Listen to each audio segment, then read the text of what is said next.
Hola, que el Señor los bendiga.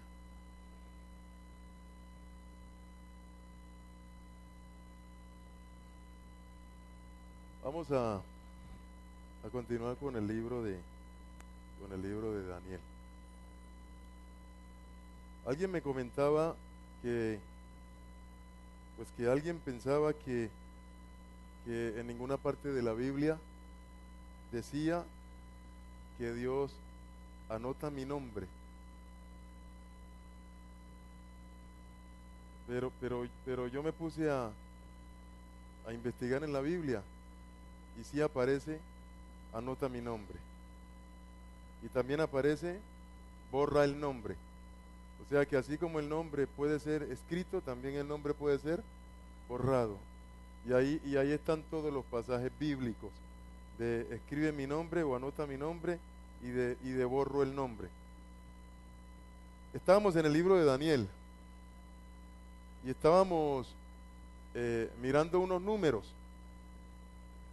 en el libro de Daniel, ¿se acuerdan? Esos números son importantes porque había personas que cogían esos números y ellos cogían esos números y empezaban a pensar que esos números eran una cantidad de años, pero no lo tomaban como que esos números fueran específicamente dentro del tiempo de la tribulación y de la gran tribulación. Realmente esos números que aparecen ahí en el libro de Daniel, el 2300, el 1290, ahora apareció otro que de pronto ustedes no se daban cuenta, el 1335. Esos números, algunos lo tomaban como y empezaban a tomar una serie de años, y entonces por eso es que muchos dicen que tal año, y entonces se meten en un lío. Esos números el Señor los colocó porque esos números tienen un fundamento, pero dentro de los tiempos finales. Cuando venga la última semana del profeta Daniel, que dice la Biblia, allí es que esos números tienen vigencia. Y estos días hemos estado hablando de esos números y el Señor ha venido perfeccionando pues esa enseñanza. Porque en la medida en que nos vamos metiendo con el Señor va mejorando la enseñanza. En el libro de Daniel, en el capítulo 8, libro de Daniel en el capítulo 8, dice así, libro de Daniel, capítulo 8, es del versículo 13 hasta el versículo 14. Dice así, libro de Daniel, capítulo 8, versículo del 13 al 14. Dice, entonces oí a un apartado, o sea, a un ángel de Dios que hablaba, y otro de los escogidos preguntó a aquel ángel que hablaba, ángel de Dios, porque cuando se habla de los ángeles hay que hacer diferencia. ¿De qué ángel me estás hablando? ¿De un ángel de Dios o un ángel rebelde? Porque hay dos clases de ángeles, un ángel sujeto a Dios y un ángel rebelde que siguió a Satanás. Porque si es un ángel de Dios, él no te va a permitir que tú le hagas un qué, que tú le hagas una reverencia o que tú le hagas un culto. Pero si es un ángel rebelde, él sí te va a permitir que tú le hagas un culto y que tú lo llames a él y que lo digas que te guarde y todo eso, y que le hagas una oración, que la oración se llama ángel de mi guarda, mi dulce compañía. Es un ángel rebelde te lo va a permitir, pero un ángel de Dios no te lo permite, porque es de Dios. Ellos saben, ellos son sujetos a la autoridad, y ellos saben que ellos no son autoridad tuya, por lo tanto ellos no pueden recibir de parte tuya una orden o una oración o una adoración. Ellos saben que hay que sujetarse directamente ¿a quién? Al Padre, en el nombre de Cristo Jesús. Entonces dice aquí, entonces oía un apartado ángel del Señor que hablaba, y otro de los escogidos preguntó a aquel ángel del Señor que hablaba: ¿hasta cuándo durará la visión del continuo sacrificio y la prevaricación asoladora, entregando el templo y el ejército para hacer qué? Pisoteados? Y él dijo: hasta 2300 tardes y mañanas, luego el templo será purificado. Entonces, 2300 tardes y mañana, tenga en cuenta que no puede usar 365 días, porque en la Biblia no se usa 365, sino que en la Biblia se usa 360. Porque si usa 365 no le da, porque en la Biblia no se usa, vuelvo y repito, 365. En la Biblia se usa 360. 2300 tardes y mañana, es decir, 2300 días. ¿Por qué? Porque fue la tarde y la mañana ¿un qué? Un día. Entonces estamos hablando de ¿cuánto tiempo? De 2300 días completos, de 24 horas. Entonces, pensemos esto: 1260 días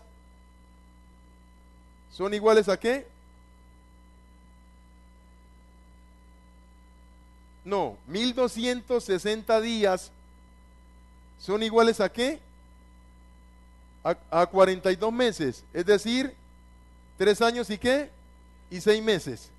Y vuelvo y repito, 1260 días, eso usted lo encuentra aquí en el libro de Apocalipsis capítulo 11, aquí.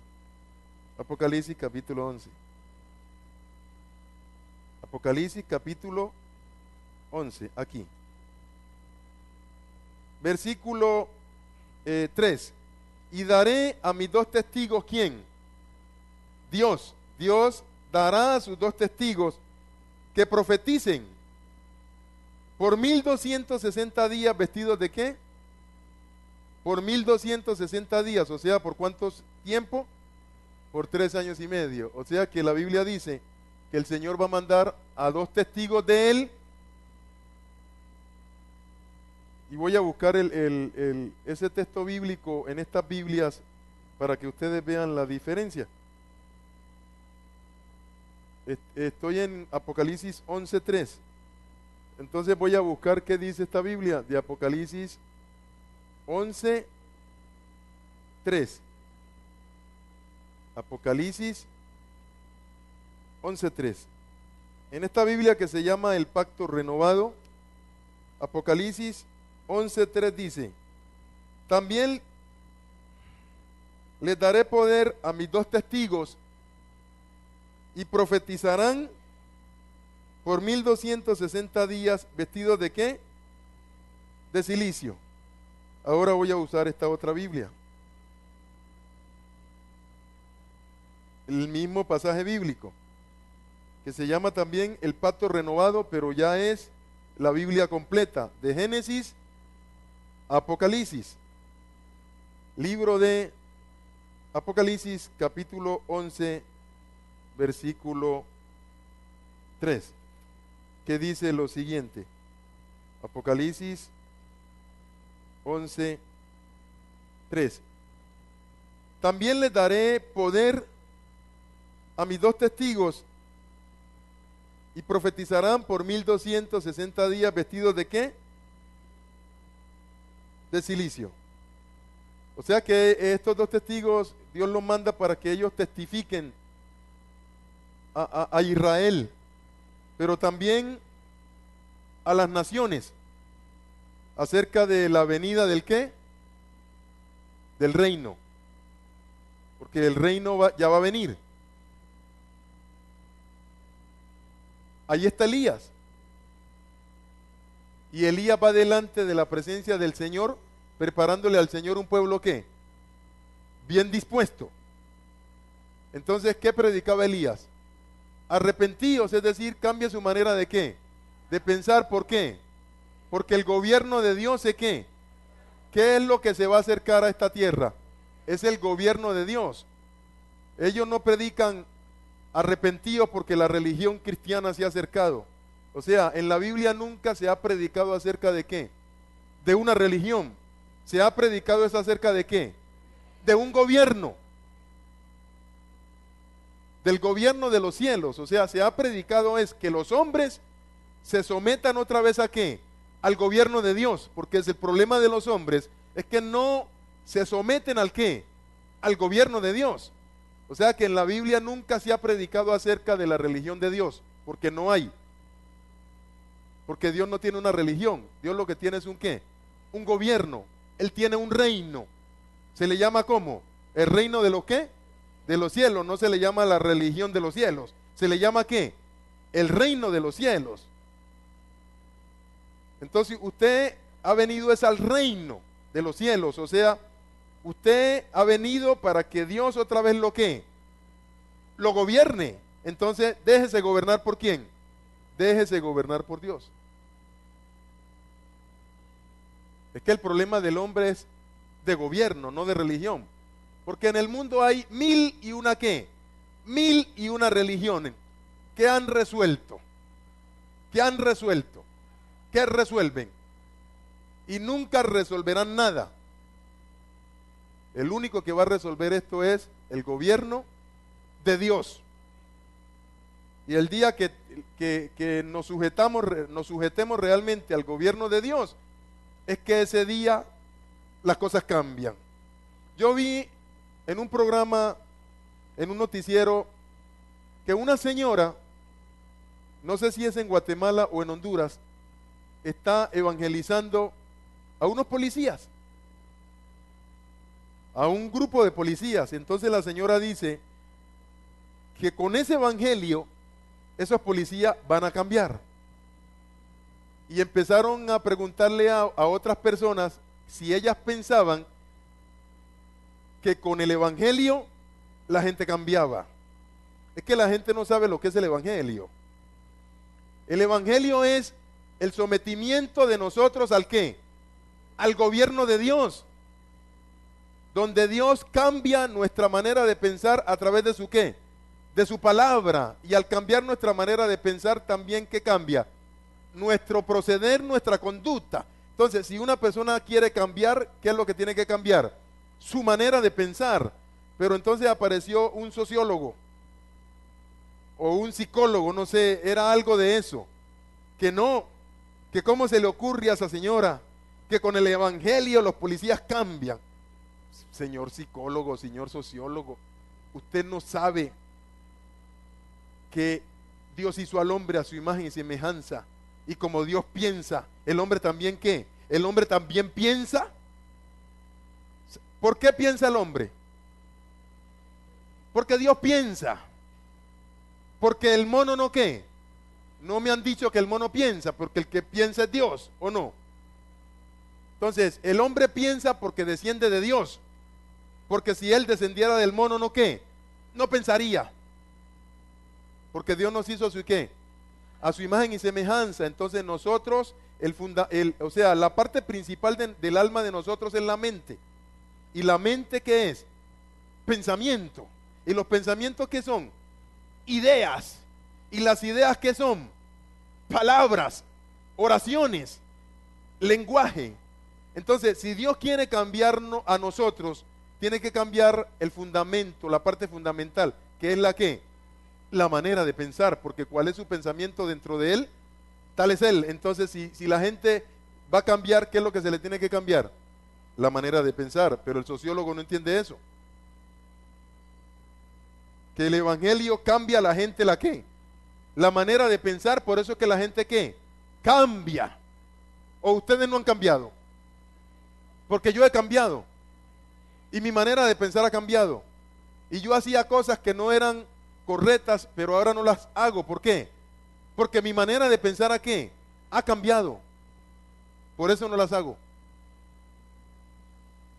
¿Ustedes entienden eso? El evangelio sí cambia a la gente. Porque el evangelio va al punto. ¿A dónde va? A la mente. Y la cambia. Y cuando la mente cambia, todo cambia. Bueno, entonces, 1260 días son 42 meses, es decir, 3 años y 3 años y medio. Ahora, multipliquemos 1260 por cuánto. No, ¿por cuánto? Por 2, para que nos dé ¿qué? Los 7 años de la ¿qué? De la última semana del profeta Daniel, ¿o no? ¿O no? Claro, multiplico 1260 por 2 y me da el tiempo completo, o sea, me da ¿cuánto? 7 años, o sea, 2520 años. A esos 2520 días, que son 7 años, a esos 2500 días le voy a restar ¿qué?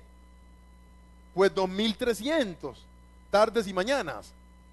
Entonces, 2520 menos 2300 son 220 días. Mejor anote. Esos 220 días los voy a dividir por ¿cuánto? Por 30, que es un mes. Y me da 7 meses y varios días. Que ese es el tiempo en que va a demorar Israel para levantar el ¿qué? El templo. Entonces, 7 meses para levantar el templo, más 2300, 7 meses que son 220 días, más 2300 días, súmelo, 2300 más 220, ¿cuánto le da? 2300 más 220, ¿cuánto le da? Claro, le da 7 años. Entonces esos 2300 días y mañana son el tiempo en que Israel, al construir el templo, ya construyó el templo, porque ahí restaron el tiempo de la ¿qué? De la construcción del templo. O sea que este tiempo, 2300 tardes y mañana, es a partir del momento en que Israel comienza ¿qué? El continuo sacrificio.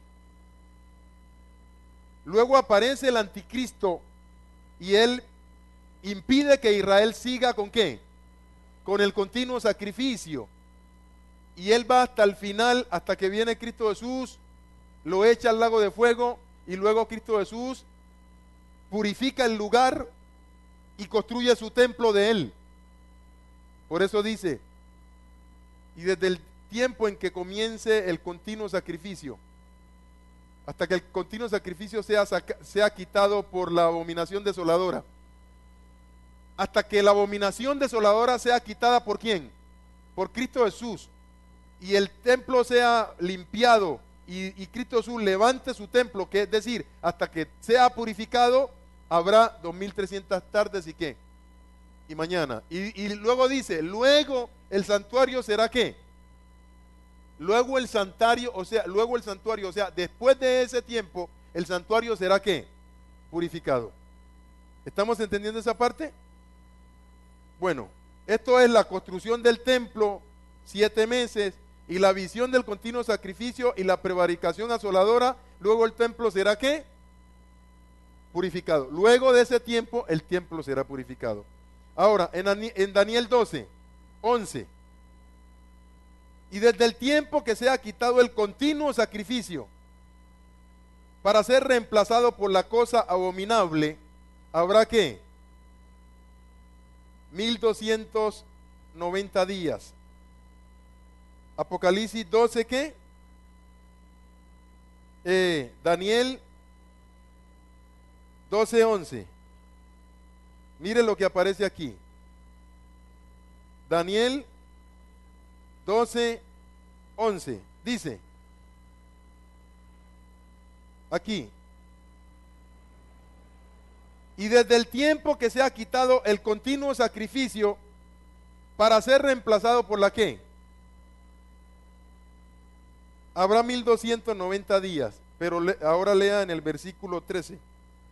Bendito, porque ya encontré el asunto de bienaventurado aquí en esta Biblia, en este diccionario. Mire lo que es aquí, bienaventurado aquí. Ya sigo allí. Bienaventurado. Sí, bienaventura es la diosa de la fortuna. Bienaventurado. Bienaventurado es afortunado. Nosotros no somos afortunados. Nosotros somos hijos de Dios, que es distinto. Ahora dice, aquí aparece la palabra feliz o dichoso. Eso es distinto. Pero feliz o dichoso no es igual a qué, a afortunado, ni es igual a bienaventurado. Ahora dice bienaventuranza.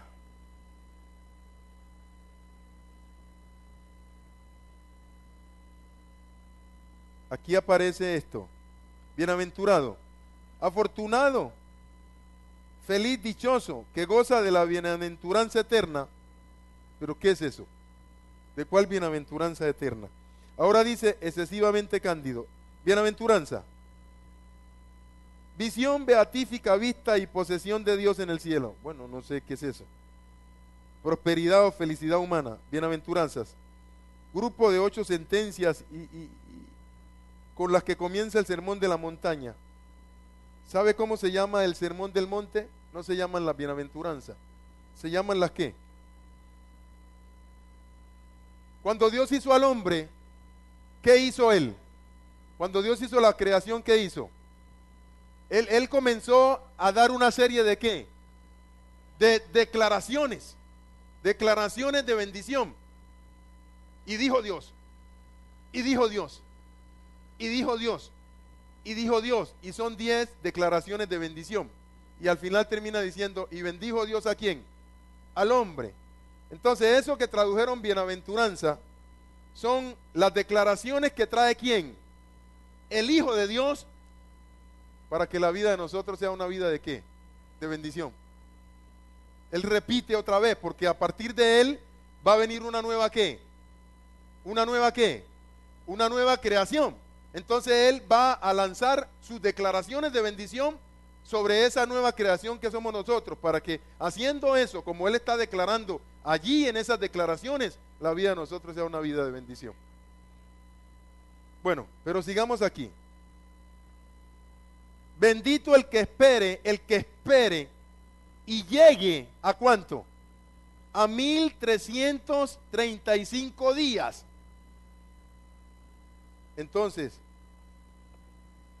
aquí 1290 días, ¿cierto? A 1290 días, réstele 1260, que son 3 años y medio, ¿cierto? ¿Cuánto le da? 30 días. A 1260 días, que son 3 años y medio, réstele los 1290 días, que dice aquí en el versículo 11. Y desde el tiempo que se ha quitado el continuo sacrificio hasta la abominación desoladora, habrá 1290 días. Pero ahí quedan 30 días que sobran. No se olvide que la Biblia dice, y luego el santuario será ¿qué? Purificado. Lo que Dios está diciendo es lo siguiente: a la mitad de la semana, o sea, a los 3 años y medio, que ya Israel levantó el templo y está haciendo su continuo ¿qué? Sacrificio, viene el anticristo y para el continuo sacrificio, y comienza él a hacer su ¿qué? Sus abominaciones. Eso es Mateo 24, aquí. Eso es Mateo capítulo 24. Mateo capítulo 24, aquí.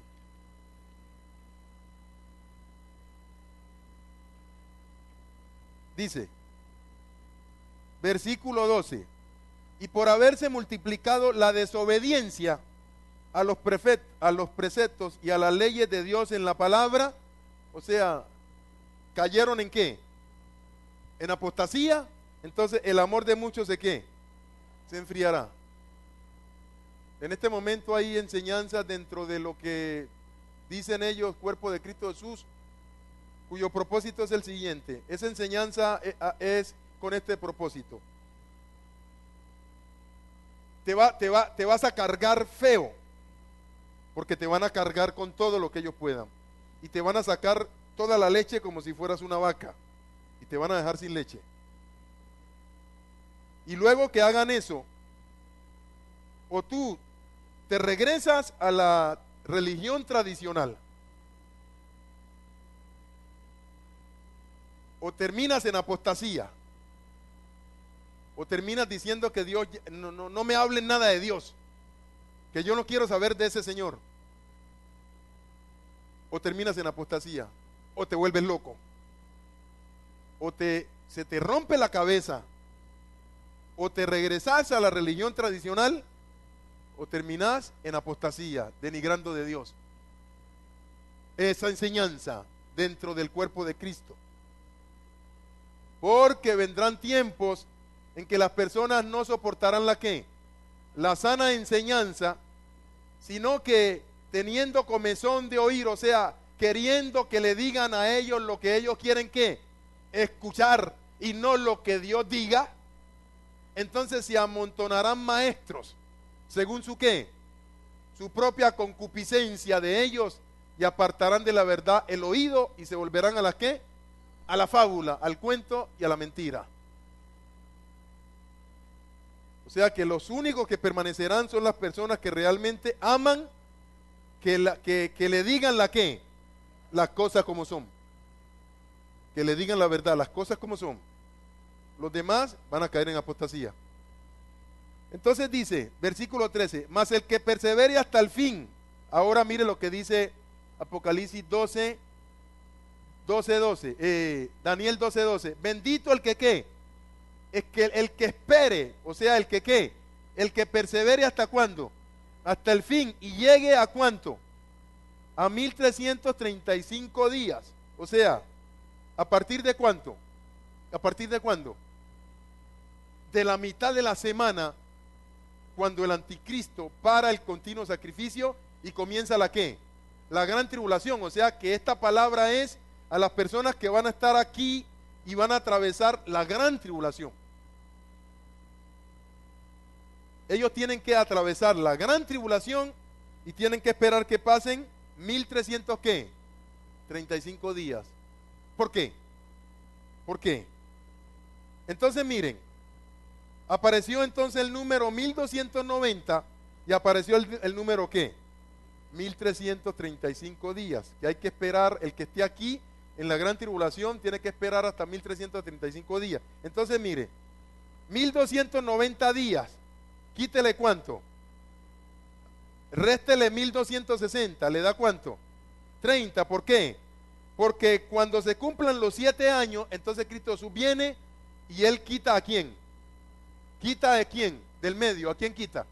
Al anticristo. Lo quita del medio, al anticristo. Entonces quedan 30 días, ¿cierto? Pero hay que esperar hasta 1335 días. Entonces hay que esperar 15 días más. O sea, a 1290 quítele, réstele a 1335, ¿cuánto le da? 45. A 45 pártalo ¿en qué? En 2. Por un lado 30 y por el otro 15. Y usted dice, pero ¿por qué son números? Por lo siguiente, mire. Cuando Cristo Jesús venga, se va a cumplir la palabra de Zacarías capítulo 12, del 9 al 14. Mire lo que dice. Libro de Zacarías, capítulo Capítulo 12, aquí. Zacarías capítulo 12. Esos 30 días es para que se cumpla la palabra de Zacarías capítulo 12. Zacarías 12 dice lo siguiente aquí. Zacarías 12 dice aquí. ¿Cuál es el título? Liberación futura ¿de qué? De Jerusalén. ¿Quién la va a liberar? Cristo Jesús. Entonces, en esa liberación futura hay un momento aquí en el versículo 9, 12:9. Y en aquel día yo procuraré destruir a todas las naciones que vinieran ¿contra quién? Contra Jerusalén, porque todas las naciones se van a ir ¿contra quién? Contra Israel. Estoy escuchando, no sé si sea cierto, pero sí escuché que Israel está diciendo que de aquí a junio, si Mahmoud Ahmadinejad sigue con su asunto, lo van a bombardear. Y eso ya es público. Así sea que los Estados Unidos se meta o no se meta. Pero también escuché que los Estados Unidos tienen una flota guardada allí, en el estrecho de Hormuz. Ellos tienen una flota allí esperando. Pero también escuché que los rusos tienen un portaavión frente a Israel en el mar Mediterráneo.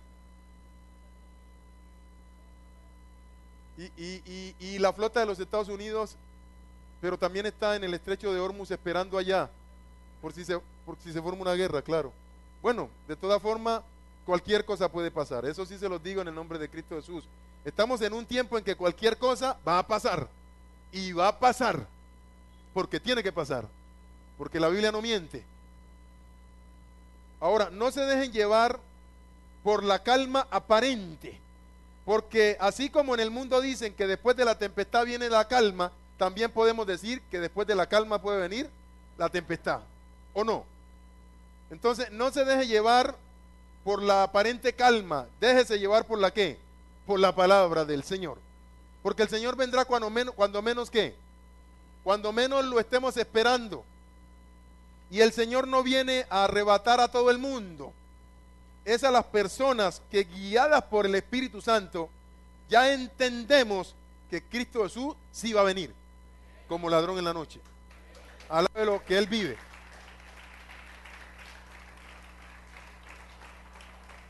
Libro de Zacarías capítulo 12 versículo 9. Y en aquel día yo procuraré destruir a todas las naciones que vinieran contra Jerusalén, y derramaré sobre la casa de David y sobre los moradores de Jerusalén rúa de favor, o sea, espíritu de gracia, o sea, espíritu de favor, o sea que Dios les hará a ellos un ¿qué? Un favor. ¿A quién usa? A su Santo Espíritu. Es que la salvación es un favor que Dios nos hace a nosotros a través de Cristo Jesús. ¿Pero a quién usa? Al Espíritu Santo, que nos haga el favor de producir en nosotros el ¿qué? El nuevo nacimiento. O sea que la Biblia dice, por el favor de Dios es que somos salvos, no por obras, para que nadie se llene de arrogancia, de altivez y de orgullo, diciendo, es que yo soy bueno porque yo sí hago. No hace nada, porque el que hace todo, ¿quién es? Es Dios.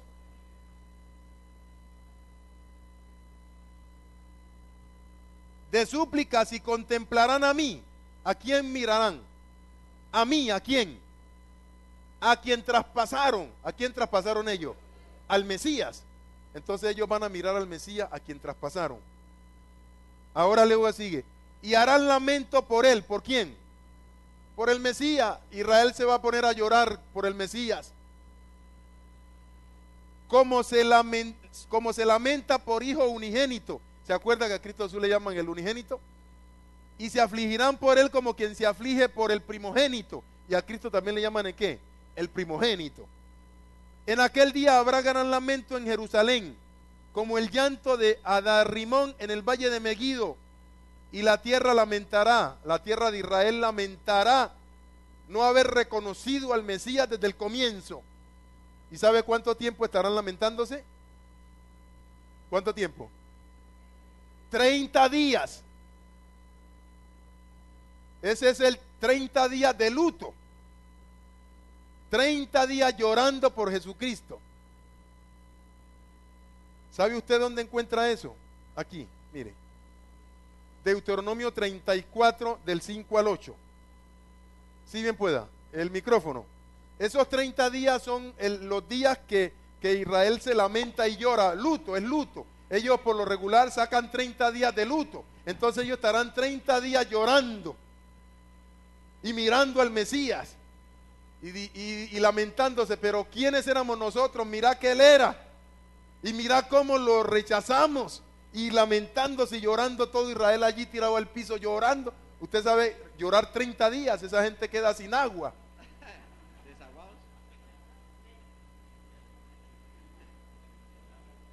30 días llorando, lamentándose por haber hecho lo que hicieron con el Mesías, sabiendo que el Mesías era el Mesías. Usted lo encuentra, mire, esos 30 días son un tiempo de lloro y luto, Eso está en Deuteronomio capítulo 34 aquí. Deuteronomio capítulo 34. Versículo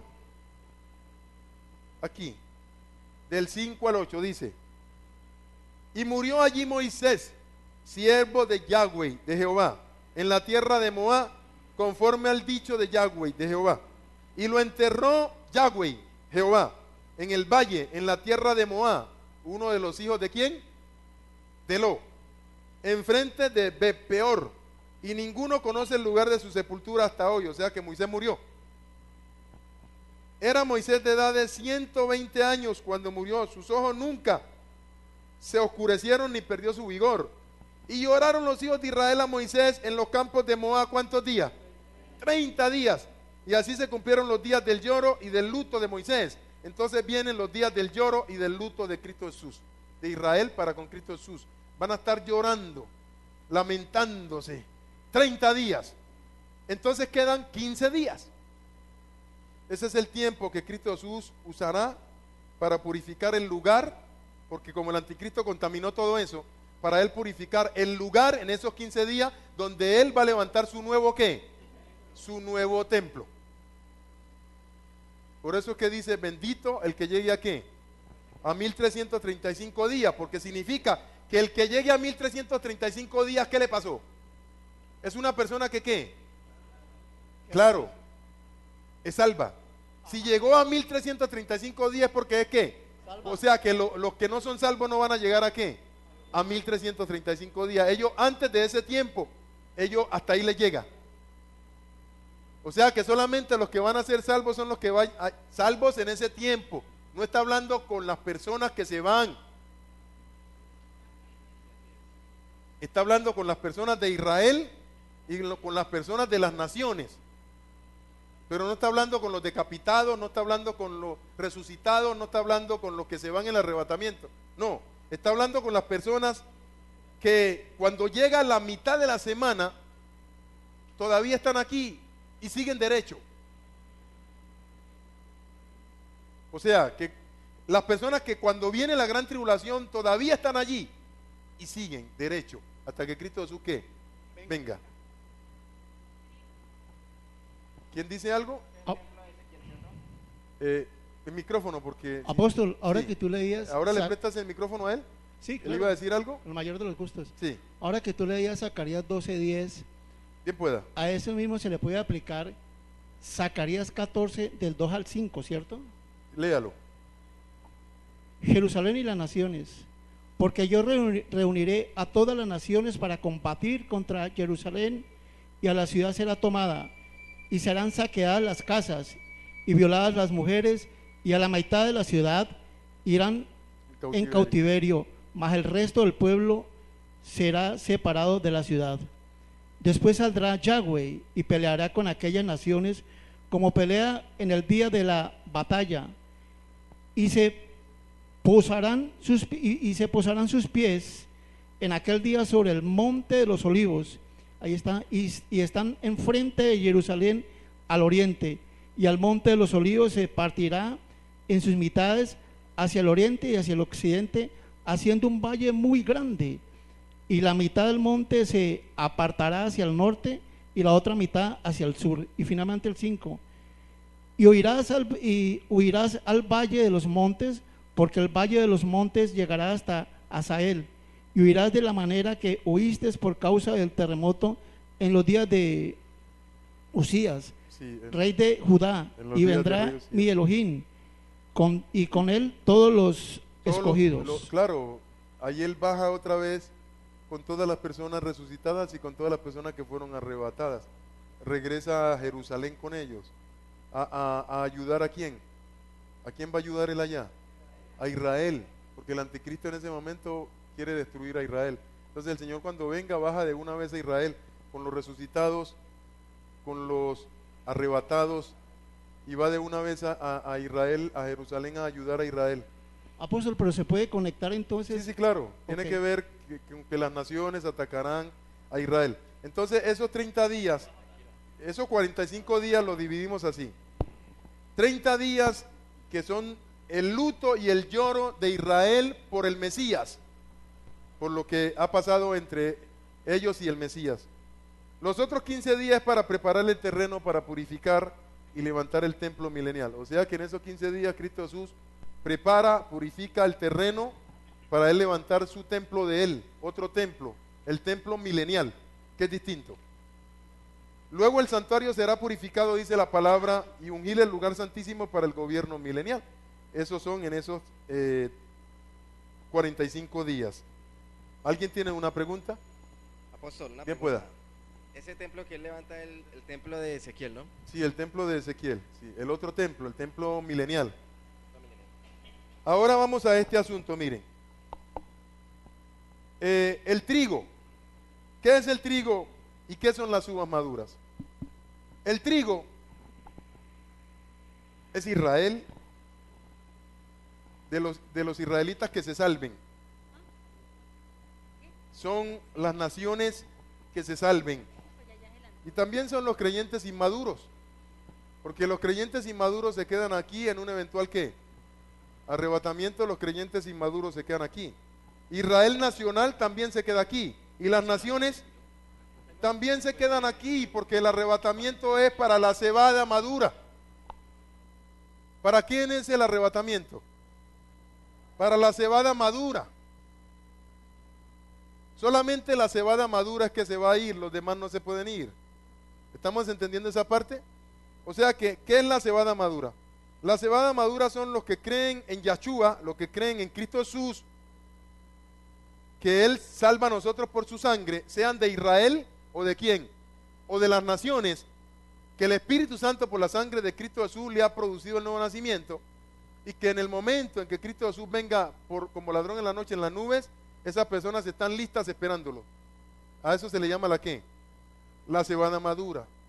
El trigo madura después, porque la cebada madura ¿en qué tiempo? En abril. La cebada madura en abril. ¿Y el trigo madura cuándo? En junio. Entonces, cuando Cristo Jesús celebró la fiesta de las primicias, Él no le llevó al Padre trigo. ¿Por qué no le llevó trigo? Porque el trigo no ¿qué? No estaba maduro. Él le tuvo que llevar ¿qué? Cebada, porque la que estaba madura ¿qué era? La cebada. Entonces se fue solamente la cebada, el trigo no se pudo ir, porque el trigo no estaba maduro todavía. Usted lo puede leer aquí, en el libro de Mateo primero, libro de Mateo, aquí.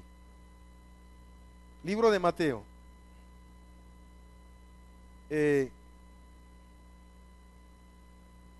Para entender esto tenemos que leer a Mateo y después irnos a otra parte de la Biblia. Libro de Mateo, capítulo 27, versículo 50. Mas Jesús, o sea, Yahshua, Yahweh salva, Yahweh vence, Yahweh sana, Yahweh protege, Yahweh libera, o sea, lo tradujeron Jesús. Habiendo otra vez clamado a gran voz, entregó el Espíritu. Listo. Y he aquí el velo del templo, que significaba la separación entre quién, entre Dios, lugar ¿qué? Santísimo, y el hombre, lugar ¿qué? Santo. O sea que el lugar santísimo representa el espíritu y el lugar santo representa ¿qué? El alma. ¿Estamos entendiendo o no? Y aquí el velo del templo se rasgó en dos, de arriba a abajo. ¿Por qué dice la Biblia que fue de arriba a abajo y no de abajo a arriba? Porque la salvación de nosotros no viene de abajo. ¿De dónde viene? De arriba. O sea, fue Dios que le plugo salvar a nosotros. O sea que acá abajo nadie podía y nadie puede establecer una forma de ¿qué? De salvar. La salvación real viene de arriba.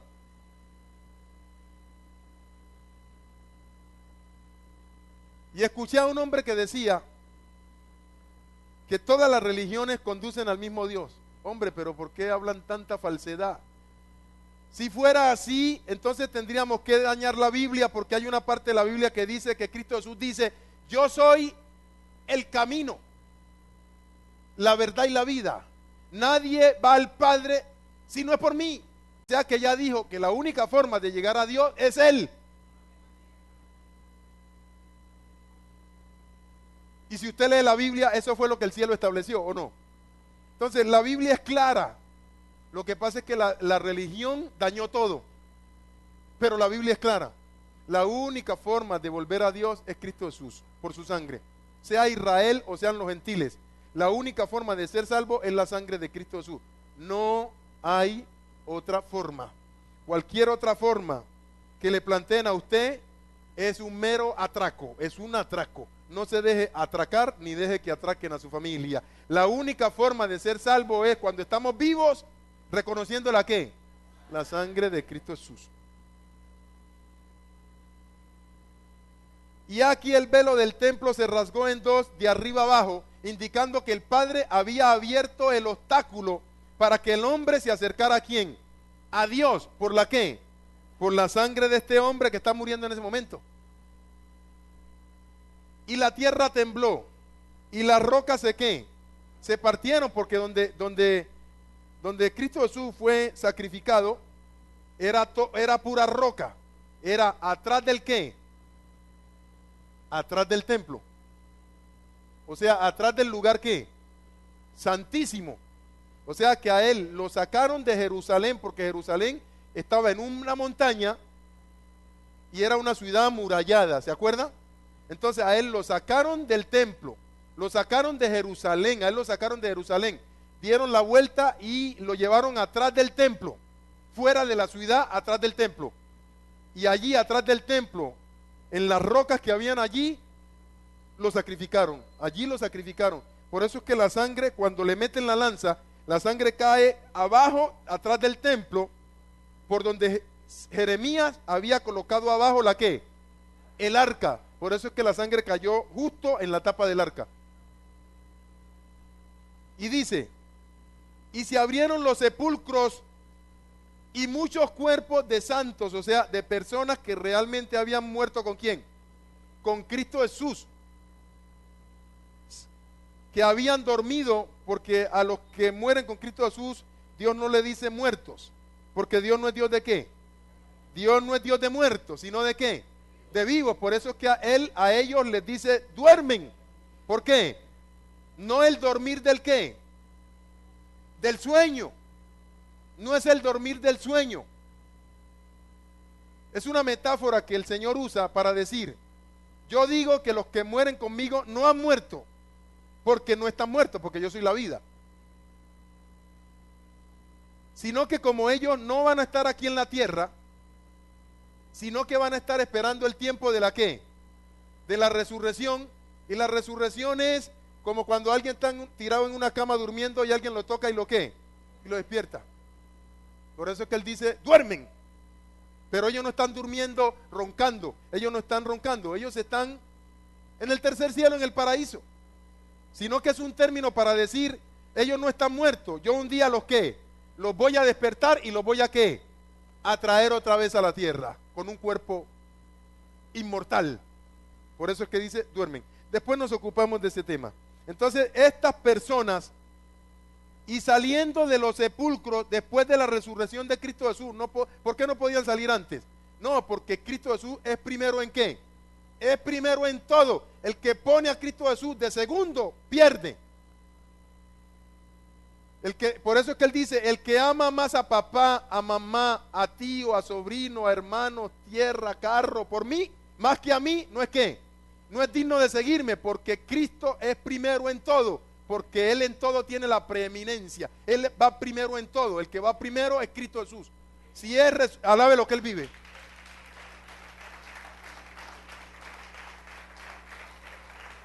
Usted no puede colocar a Cristo Jesús de segundo, porque Él no es segundo. Primero, el primero en resucitar para nunca más morir, ¿quién? El unigénito del Padre, ¿quién? El primogénito, la cabeza. Y entonces, el que dirige el gobierno. Y el primero siempre es Cristo Jesús. Cristo Jesús nunca es segundo, siempre es primero. Entonces, estas personas, porque en la Pascua se celebra la ¿qué? La fiesta de las ¿qué? De las primicias, de las primicias del ¿qué? de la cebada, porque todavía no qué, no hay trigo. Entonces Cristo Jesús no le podía llevar al Padre trigo, porque no había trigo. ¿Qué era lo que había? Cebada. Entonces, la respuesta está aquí en el libro de Juan, capítulo 20. Aquí dice, libro de Juan capítulo, el Señor se aparece a quién, a María de qué, de Magdala, a Miriam de Magdala. Magdala era el pueblo donde ella nació, por eso le llamaban Miriam de Magdala. Pero Miriam estaba afuera llorando, versículo 11, capítulo 20, libro de Juan, junto al sepulcro, y mientras lloraba se inclinó para mirar dentro del sepulcro y vio a dos ángeles con vestiduras blancas, dos ángeles de Dios, que estaban sentados el uno a la cabecera y el otro a los pies, donde el cuerpo de Yahshua, de Jesús, había sido puesto. Y le dijeron, mujer, ¿por qué llora? Les dijo, porque se han llevado ¿a quién? Se han llevado a mi Señor. ¿Quién dice? Miriam de qué? Miriam de Magdala. Dice, ¿se han llevado a quién? Se han llevado a mi Señor.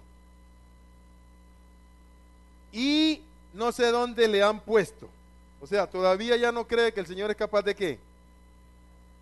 Versículo 14. Cuando había dicho esto, miró hacia atrás y vio, aquí dice a Yahshua, porque esta Biblia así es del hebreo a qué, al español, que estaba allí, mas no sabía que era quién, Yahshua.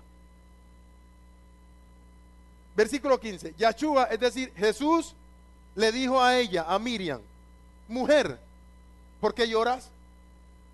¿A quién buscas? Ella pensando que era el jardinero, o sea, ¿el qué? El hortelano, o sea, ¿el qué? El jardinero. No se olviden que todo pasó en un jardín. ¿Dónde cayó Adán? En un jardín. ¿De dónde fue sacado Adán? De un jardín. Entonces, ¿dónde tomó Cristo Jesús la decisión de decir, me sacrifico por ellos? En un jardín. ¿Y ahora dónde resucitó? En un jardín. ¿Estamos entendiendo esa parte? ¿Y qué es un jardín? ¿Cómo se llamaba el jardín? Del Edén, del gozo, del gusto, del deleite, del placer, porque la relación de una persona con Dios debe ser un gozo, un deleite, un gusto, un placer, no una imposición. O sea, nadie estará con Dios por imposición. Usted estará con Dios si ama a Dios. Pero si usted no ama a Dios, nunca estará con Dios. Porque amor forzado es como zapato apretado. Yo zapato apretado lo bote. Por eso no uso zapato apretado. Yo calzo 42, le digo, deme 43 para yo andar sabroso. Porque ya los zapatos apretados no me gustaron, porque yo tuve mucha incomodidad con zapato apretado. Uno no piensa sino en los pies. Cuando uno tiene un zapato apretado no piensa con la cabeza. ¿Con qué piensa? Con los pies. Y le están hablando a uno y uno cállate que quiero botar estos zapatos. Así mismo es cuando un hombre está forzado con una mujer. O sea, él dice, pero yo no quiero estar con esta mujer, pero me están forzando. Él está como si tuviera un zapato apretado. Lo mismo una mujer con un hombre. Es que este hombre me quiere obligar a estar con él. Entonces ella está como si tuviera un ¿qué? Un zapato apretado. Lo mismo le pasará a usted con Dios. Es que Dios me quiere obligar a que yo esté con él y yo no quiero estar con él. Entonces Dios dice, tranquilo, quítate, vete. Que los que estén conmigo estarán conmigo porque me ¿qué? Porque me aman. Nadie que no me ame estará conmigo. O sea que Dios aquí no está forzando a nadie. Dios a mí no me ha forzado. Simplemente me demostró que me ama y yo le estoy respondiendo a su amor, punto. Y eso representa solo beneficio. Alabe lo que Él vive. No hay otra forma. Y dice aquí, entonces aquí, pensando que era el jardinero del lugar, el hortelano le dijo, soberano o señor, si tú lo has llevado, dime dónde lo has puesto y yo lo llevaré. Entonces ahora el Señor le va a hablar a ella como el Señor siempre le ¿qué? Le hablaba para que ella lo ¿qué? Lo reconozca, porque ella no le reconoce, porque el Señor tiene un cuerpo distinto. Él tiene un cuerpo que es un cuerpo espiritual, pero ella, un cuerpo espiritual que se ve, pero ella no lo puede reconocer porque el alma está dentro y el cuerpo que tenía el Señor ya no lo tiene, ya tiene otro. Es que el mismo cuerpo que tenía el Señor, el Espíritu Santo se lo ¿qué? Se lo transformó en otro. Entonces ya ella no lo conoce, pero el alma sí está dentro. Y cuando él hable, ella va a reconocer que esa alma es el alma de ¿quién? El alma del Señor. Entonces dice, Yahshua le dijo, Miriam, como el Señor le solía hablar. Volviéndose ella completamente le dijo, Raboní, o sea, mi maestro. Ya sabe que es su maestro, que ha resucitado. Yahshua, Jesús le dijo, no me toques. ¿Por qué? Entonces empiezan los cuentos. Que Cristo Jesús le dijo, no me toques porque estás inmunda. ¿Dónde está eso, por favor? El Señor, ella cuando lo ve, ella lo agarra. De la emoción lo agarra. Entonces el Señor le dijo, no me agarres así. Espérate que yo debo ir a celebrar con mi padre la ¿qué? La fiesta de las primicias. Ya abajo, ya vengo. Entonces Yahshua le dijo, no me toques porque aún no he subido a mi padre. Es porque aún no ha subido. Mas ve a mis hermanos y dile, subo a mi padre y a su padre, a mi Elohim y a su Elohim, o sea, a mi Dios y a vuestro Dios. ¿Qué fue Cristo Jesús esa noche? ¿De qué día? Del domingo, que era la noche del sábado para domingo, no de domingo para lunes. Porque en la Biblia, la noche del viernes no es hoy, fue ayer. Hoy es la noche de ¿qué? Del sábado. Y mañana no es la noche del sábado, es la noche de ¿qué? Del domingo. Y el domingo no es la noche del domingo, es la noche de ¿qué? Del lunes. Entonces, si usted no entiende eso, usted todo lo tergiversa. O sea que hoy estamos en sábado según la ¿qué? Según la Biblia. Hoy no estamos en domingo, hoy estamos en sábado según la Biblia. Por eso es que el Señor no resucitó domingo, el Señor resucitó ¿qué? Sábado según la Biblia. ¿Y el domingo qué celebró entonces? Por la noche. La fiesta de las ¿qué? De las primicias. Entonces el Señor cogió el Omer, o sea, ¿el qué? Manojo de sus primicias de Él. Como Él es la resurrección, entonces Él tenía que llevarle al Padre un manojo de resucitados para que el Padre le garantice a Él la gran recolección de resucitados cuando Cristo Jesús regrese como ¿qué? Como ladrón en la noche. Porque las primicias que usted da hoy garantiza que el Padre le garantiza a usted la gran ¿qué? La gran cosecha que viene después, a los varios meses.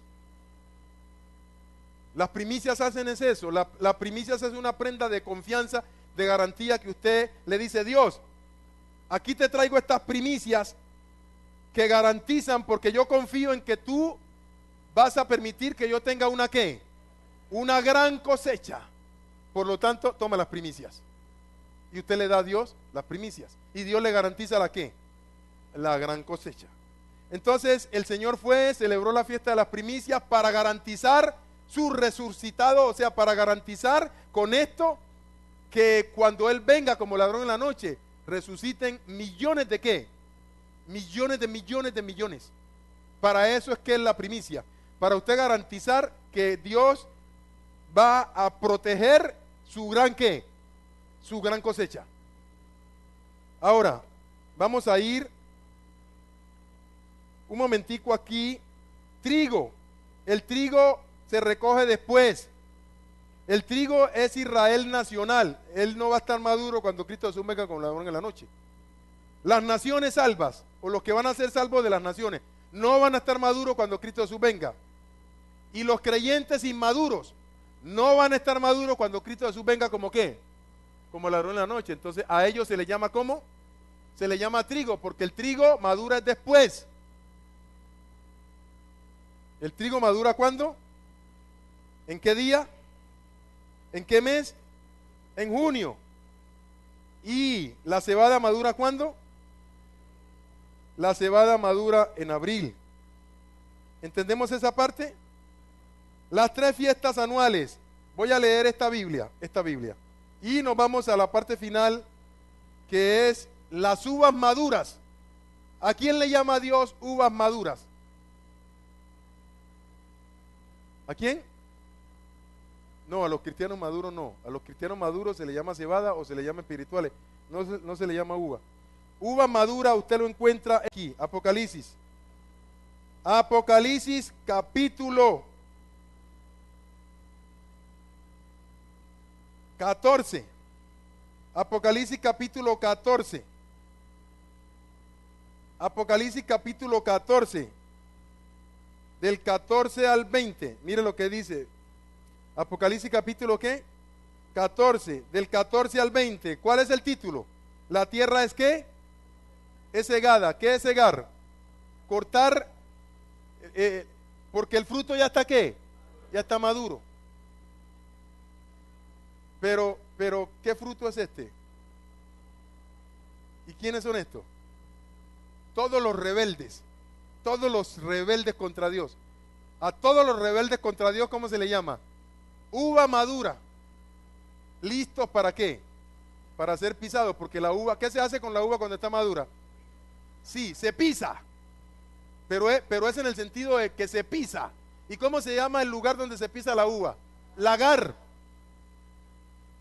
Miré y aquí una nube blanca y sobre la nube uno sentado semejante al Hijo del Hombre, que tenía en la cabeza una corona de oro y en la mano una hoz aguda. Y del templo salió otro ángel clamando a gran voz al que estaba sentado sobre la nube. ¿Este templo dónde está? No, en el cielo. No se olvide que lo que Dios tiene aquí en la tierra, ¿de dónde lo saca? Del cielo. Le dijo a Moisés, hazlo como te mostré, como lo tengo ¿dónde? En el cielo. Allá en el cielo hay un arca, como la que Dios mandó a Moisés que hiciera aquí. ¿Se acuerdan? Y del templo salió otro ángel clamando a gran voz al que estaba sentado sobre la nube. O sea, ¿a quién? A Cristo Jesús. Mete tu hoz y ciega, corta, porque la hora de cegar ¿a qué? Ha llegado, pues la miel de la tierra está ¿qué? Madura. El fruto de la tierra, ¿cuál? ¿Qué personas son? Rebeldes contra Dios. Ya están maduros. O sea, están listos para hacer ¿qué? Pisoteados, sí. Y el que estaba sentado sobre la nube metió su hoz en la tierra y la tierra fue cegada. Y salió otro ángel del templo que está en el cielo. ¿Ya lo vio? Templo que está en el cielo. O sea, las cosas de Dios son un reflejo en la tierra. Lo que hay en la tierra de parte de Dios, todo eso Él lo tiene ¿dónde? En el cielo. Asimismo Sata, lo que hay en el segundo cielo, Él lo refleja, lo quiere reflejar ¿dónde? Pregunte las pirámides, ¿cómo fue que hicieron las pirámides? ¿Por qué hicieron las pirámides? Todas están alineadas con los ¿qué? Con los astros. Sata trata de imitar a Dios burdamente. Teniendo también una hoz aguda, y salió del altar otro ángel que tenía poder sobre el fuego, y llamó a gran voz al que tenía la hoz aguda diciendo, mete tu hoz aguda y vendimia los racimos de la tierra, porque sus uvas ya están ¿qué? O sea, los rebeldes ya están listos ¿para qué? Para ser pisoteados. Entonces uva aquí es rebelde, gente rebelde. Es distinto a decir vino. Esto es uva. Por eso es que cuando el Señor llamaba a los nazareos, o sea, nazareo, o sea, una persona que se separa ¿para quién? Para Dios, Él decía que no comiera nada que tuviera que ver con ¿qué? Con sidra, ¿con qué? Con uva, con eso. ¿Por qué? O sea, porque todo eso en ese contexto bíblico simbolizaba rebeldía, falta de sometimiento, cosas que lo apartaban a uno de quién, del Señor, porque él era nazareo, era una persona dedicada ¿para quién? Para Dios. Por eso es que aquí a esto le llaman uvas, porque fueron personas ¿qué? Rebeldes. Y el ángel arrojó su hoz en la tierra y vendimió la viña de la tierra, o sea que la tierra es una viña, y echó las uvas en el gran lagar de la ira ¿de qué? De Dios. Y fue pisado el lagar fuera de la ciudad, fuera de Jerusalén. Y del lagar salió sangre hasta los frenos de los caballos por 1600 estadios. Ya, listo. Después seguimos con este asunto. Ahora vamos a ir aquí. Ayer o esta mañana, no sé, soñaba yo lo siguiente: dejados atrás, dejados atrás, dejados atrás. Y yo decía, pero ¿por qué se me repite tanto aquí en la mente dejados atrás? Entonces me acordaba de la película en inglés Left Behind, dejados atrás. Y esta mañana estuve aquí en la mente, estaba como dormido, decía, pero dejados atrás, dejados atrás. Entonces eso me acuerda que hay gente que va a ser dejados atrás. ¿Qué se deja atrás? Israel se deja atrás. Las naciones se dejan atrás. Los creyentes que no se han metido con el Señor se dejan atrás. Entonces a eso se le llama trigo. Personas de las naciones, Israel y creyentes inmaduros que son dejados atrás. El tiempo es corto. El Señor puede venir en este año. Si Él decide venir en este año, puede venir en este año. Si Él no decide, pues puede venir en el que sigue, no sé. Pero el Señor va a venir cuando Él quiera, no cuando yo diga, de hecho. Simplemente nosotros tenemos que estar, ¿qué? Listo. Pero el Señor viene en una fiesta que representa la gran, ¿qué? La gran cosecha. Porque Él viene por la, ¿qué? Por la gran cosecha, ¿se acuerda? Porque Él ya celebró la, ¿qué? Las primicias. Entonces Él no puede venir en abril. Él tiene que venir en el mes en que se celebra la fiesta de la, ¿qué? De la gran cosecha. Y la gran cosecha se celebra ¿dónde? En septiembre. ¿Qué fiesta?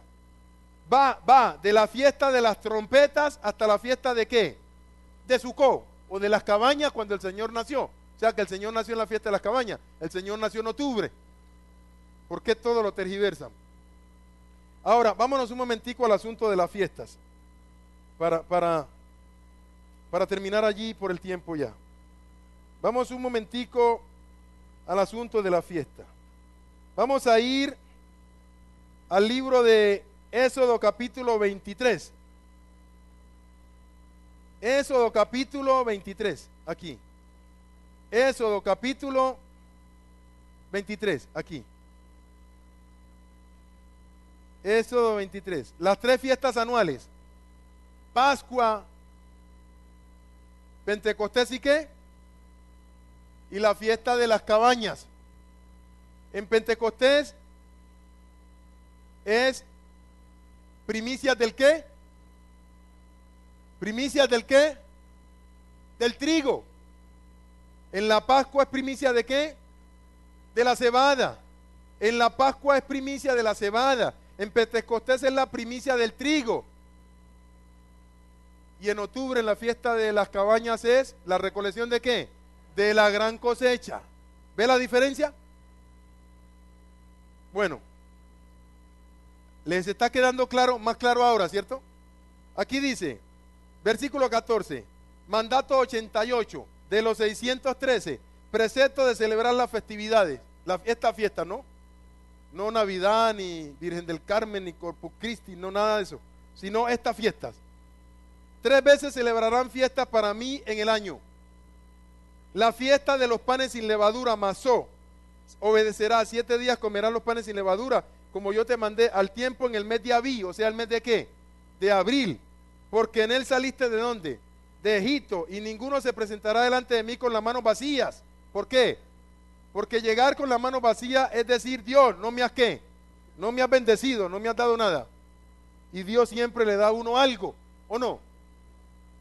También la fiesta de la cosecha de los primeros frutos. ¿Cómo se llama?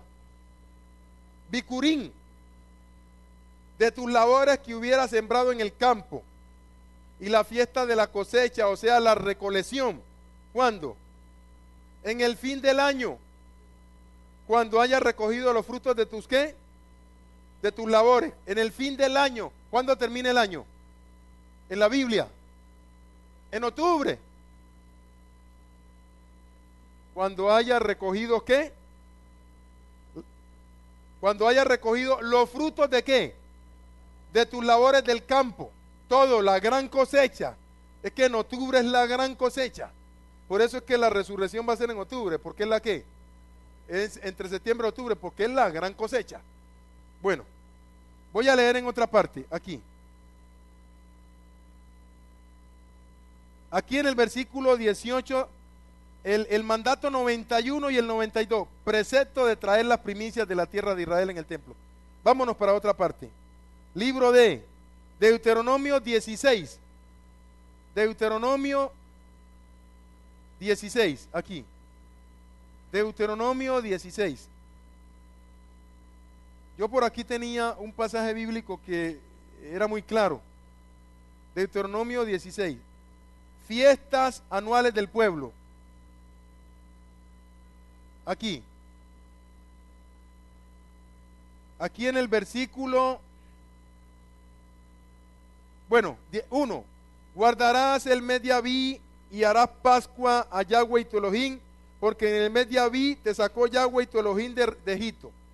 Y sacrificarás la Pascua a Yahweh tu Elohim de las ovejas y de las vacas en el lugar que Yahweh escogiera para que habite ahí su nombre. Versículo 3. No comerás con ella pan con levadura, 7 días comerás con ella pan sin levadura, pan de aflicción, porque aprisa saliste de la tierra de Egipto, para que todos los días de tu vida te acuerdes del día que saliste de la tierra de Egipto. Sigue. Acá. Versículo 9. 7 semanas contarás. 7 por 7. Desde que comenzare a meterse la hoz en las mieses comenzarás a contar las 7 semanas y harás la fiesta solemne de las semanas, o sea, la fiesta de ¿qué? De Pentecostés. Las primicias del ¿qué? Del trigo. Ahora 13. La fiesta solemne de las ¿qué? De las enramadas harás por 7 días cuando hayas hecho la cosecha de tu ¿qué? De tu era y de tu lagar. La cosecha. ¿Están viendo estas 3 fiestas, cierto? La una es primicia de ¿qué? De cebada. La otra es primicia de ¿qué? De trigo. Y la otra es la ¿qué? La otra es la gran cosecha. Libro de Éxodo capítulo 34. Ahí termino. Éxodo capítulo 34. Libro de Éxodo capítulo 34. Aquí. Mire que las enseñanzas bíblicas también son enseñanzas espirituales. Capítulo 34, dice aquí. Fiestas anuales. Versículo 18. La fiesta de los panes sin levadura, guardarás 7 días, comerás pan sin levadura, según te he mandado al tiempo señalado del mes de Abí, porque en el mes de Abí saliste de Egipto. Todo primer nacido mío es, y de tu ganado todo primogénito de vaca o de oveja que sea macho. Pero redimirás con cordero el primogénito del asno, y si no lo redimieras, quebrarás su servir, redimirás todo primogénito de tus hijos, y ninguno se presentará delante de mí con las ¿qué? Con las manos vacías. 6 días trabajarás, mas en el 7º día reposarás. Aún en la arada y en la siega descansarás. También celebrarás la fiesta de las semanas, Chabuó, para ti, de las primicias de la cosecha del ¿qué? Trigo. Entonces, ¿cuándo es trigo? ¿Cuándo es trigo? En junio, porque es Pentecostés, semanas. Entonces, ¿cuándo es cebada?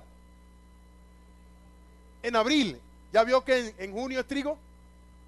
Versículo 23, versículo 22. Y la fiesta de la cosecha del final del ¿qué? Del año. ¿Cuándo es? En octubre. Es que en octubre termina un año y comienza el otro. El año termina en la fiesta de las trompetas, ¿cierto? Ahí terminó un año y ahí, al comenzar ese año, comienza unas fiestas, las cuales terminan recogiendo una ¿qué?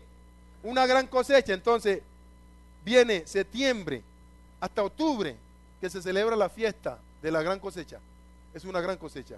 Allí está comenzando el año realmente. Entre septiembre y octubre está comenzando el año. En abril está terminando el otro. Entonces, el Señor, como ya llevó, ¿qué llevó Él para el cielo? ¿Pero qué? ¿Qué? Cebada, cebada, Él ya llevó cebada. Entonces Él tiene que venir a recoger la gran cantidad de ¿qué? De cebada.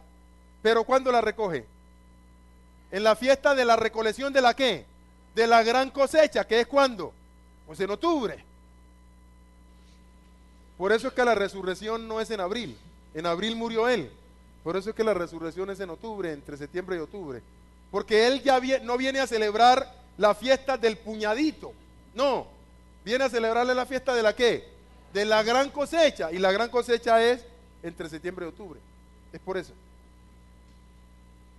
Por eso es que el Señor, la resurrección de los muertos, entre septiembre, octubre, no sé ni el día ni la hora, tampoco sé el año, pero sí sé, ¿qué sabemos? La fiesta, sí sabemos la fiesta. Y el trigo madura después. Madura después. O sea, ¿usted es trigo o cebada? Claro. Usted es cebada. Ahora, si usted se considera trigo, entonces usted madura después. No madure ahora, madure después. ¿Por qué el trigo madura después? Porque él para madurar necesita ¿de qué? De más tiempo. Entonces cuando el Señor venga, como el trigo necesita más tiempo para madurar, el trigo entonces no ¿qué? No está maduro. Entonces el Señor simplemente dice, te doy ¿qué? Te doy más tiempo, pero lo que pasa es que ese tiempo es el tiempo bravo, el tiempo de la tribulación, que es distinto. Es por eso. Bueno, levantémonos, que nos vamos para la casa. La próxima semana continuamos. Que el Señor me los bendiga. Alguien me preguntaba por las primicias.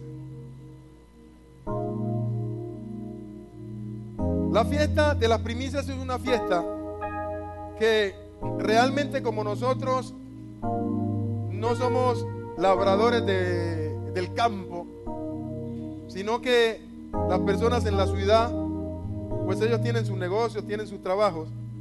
Entonces, por lo regular, las personas en la ciudad, ellos están recogiendo todo el año.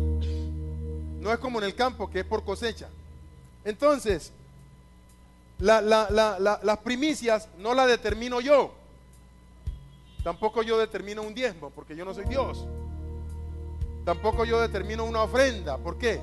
Porque no soy Dios. O sea, yo no determino nada de eso. Yo no soy Dios. Yo soy un hombre.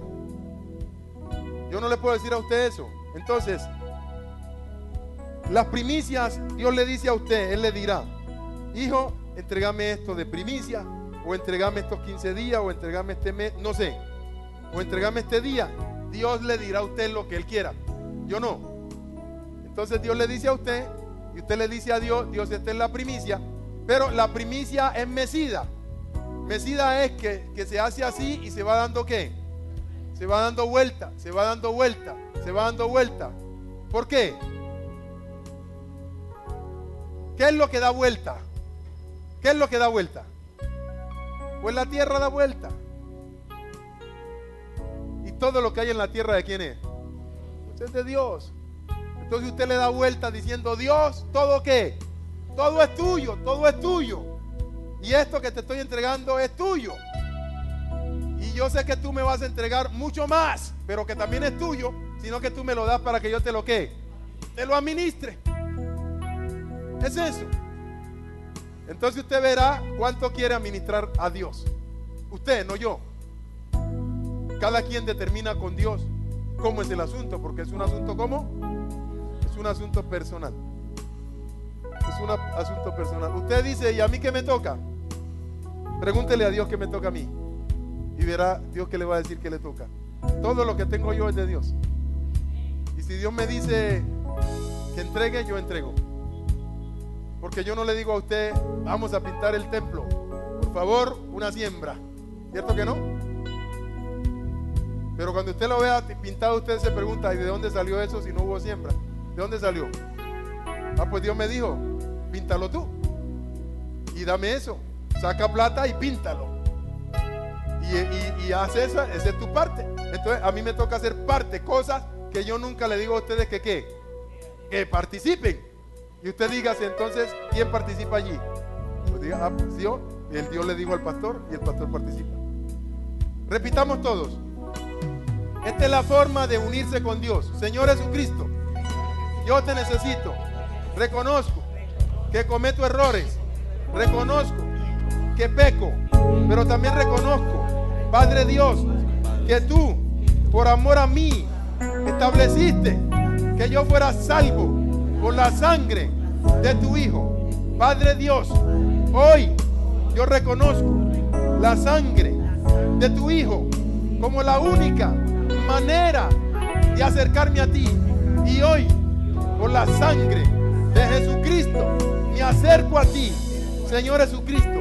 Hoy yo te recibo como el único camino.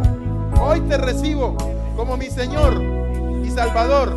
Y te pido que hagas de mí y de mi familia las personas que tú quieras. Señor Jesucristo, inscribe, anota el nombre de mi familia y mi nombre en tu libro de la vida. Y Señor Jesucristo, dame capacidad, y a mi familia también, para que todos juntos permanezcamos en ti y contigo hoy, mañana